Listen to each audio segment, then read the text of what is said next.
바다를 날아다니는 것처럼 보이는 물고기를 본 적이 있을까요? 바로 가오리입니다. 가오리는 바닷속에서 마치 새처럼 날개를 펄럭이며 움직입니다. 몸은 납작하고 양쪽 지느러미가 넓게 펼쳐져 있어서 바다를 헤엄친다기보다 미끄러지듯 날아가는 느낌을 줍니다. 그래서 어떤 사람들은 가오리를 보고 바다를 나는 물고기라고 말하기도 합니다. 그런데 가오리를 이야기할 때 빠지지 않는 물고기가 하나 있습니다. 바로 간자미입니다.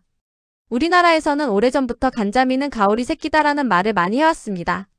어시장에서도 이런 이야기를 듣는 경우가 있습니다. 몸 모양이 비슷하고 크기도 비교적 작기 때문에 자연스럽게 그렇게 생각하게 된 것입니다. 하지만 생물학적으로 보면 간자미는 가오리의 새끼가 아닙니다. 간자미와 가오리는 서로 다른 종의 물고기입니다.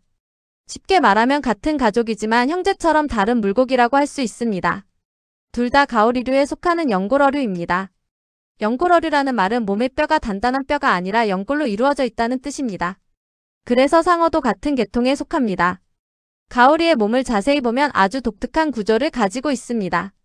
눈은 몸의 위쪽에 있고 입은 아래쪽에 있습니다.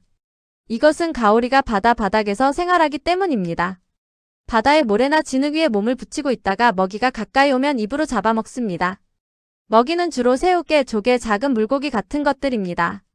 바다 바닥을 천천히 움직이며 먹이를 찾는 모습은 마치 바닷속 사냥꾼처럼 보이기도 합니다. 가오리는 종류도 매우 다양합니다. 전 세계에는 수백 종의 가오리가 살고 있습니다. 그 중에서도 유명한 것이 쥐가오리입니다. 쥐가오리는 세계에서 가장 큰 가오리로 날개 길이가 7m 이상까지 자라기도 합니다. 바닷속에서 그 거대한 몸이 움직이는 모습을 보면 마치 거대한 비행기가 날아가는 것처럼 보입니다. 또 어떤 가오리는 특별한 능력을 가지고 있습니다. 전기가오리는 몸에서 전기를 만들어 먹이를 잡습니다. 순간적으로 강한 전기를 내보내 작은 물고기를 기절시키기도 합니다. 또 어떤 가오리는 꼬리에 독침을 가지고 있어 위험한 상황에서 자신을 보호하기도 합니다.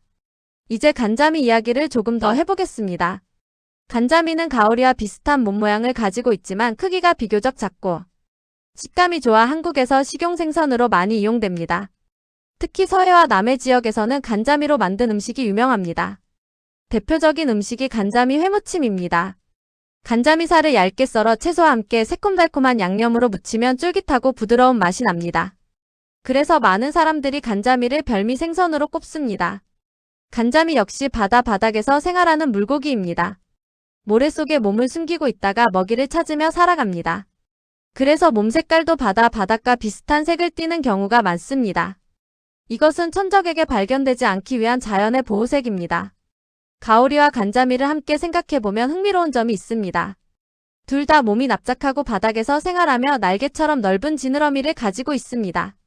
이러한 구조는 바다 환경에 적응하면서 만들어진 것입니다.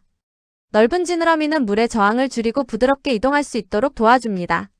그래서 바닷속에서 가오리가 움직이는 모습을 보면 마치 하늘의 새가 바다로 내려온 것 같은 느낌을 받게 됩니다.